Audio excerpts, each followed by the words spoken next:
karena pencitraannya menjadi negatif. Nah, bagaimana Anda melihat persoalan ini? Menurut saya masyarakat juga punya hak untuk mendapat informasi tentang itu ya.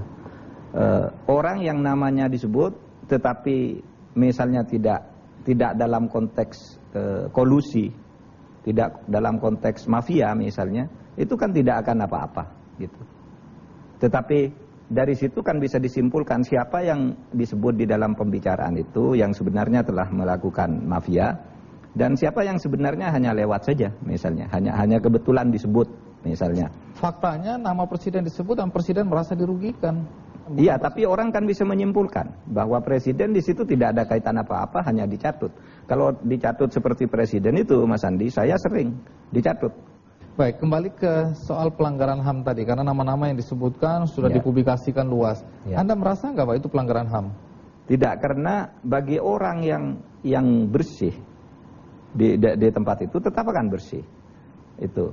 Yang kedua, di dalam Undang-Undang Dasar itu disebutkan bahwa hak seseorang itu bisa dibatasi oleh ketentuan undang-undang demi kepentingan umum, ya, demi hak asasi orang lain dan demi dalam hal ini penegakan hukum gitu. Jadi memang hak asasi manusia itu kan tidak bebas. Seperti orang ditahan misalnya, itu kan melanggar hak asasi. Tapi karena undang-undang mengatakan kalau terjadi sesuatu, seseorang itu boleh ditahan, ya ditahan juga. Iya. Undang-undang bisa membatasi hak asasi manusia orang itu. Baik, karena di Komisi 3 beberapa waktu yang lalu Kapolri mengatakan bahwa ada pejabat yang menyebut polisi seperti binatang. Dan banyak orang hakul yakin bahwa orang inilah yang mengatakan polisi seperti binatang. Tapi sebelum Anda jawab, kita rehat sejenak, saya akan lanjutkan secepatnya.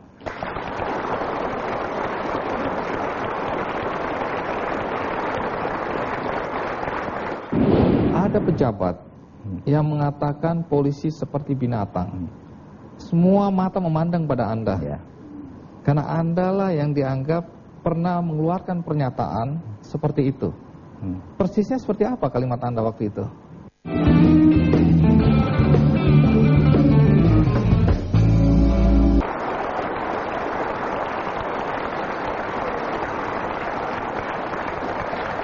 Dalam perkembangannya kemudian Pak Mahfud, Ya. banyak pihak merasa khawatir karena belakangan kan muncul demonstrasi tandingan terhadap demonstran yang selama ini mendesak agar pemerintah, dalam hal ini presiden, bertindak.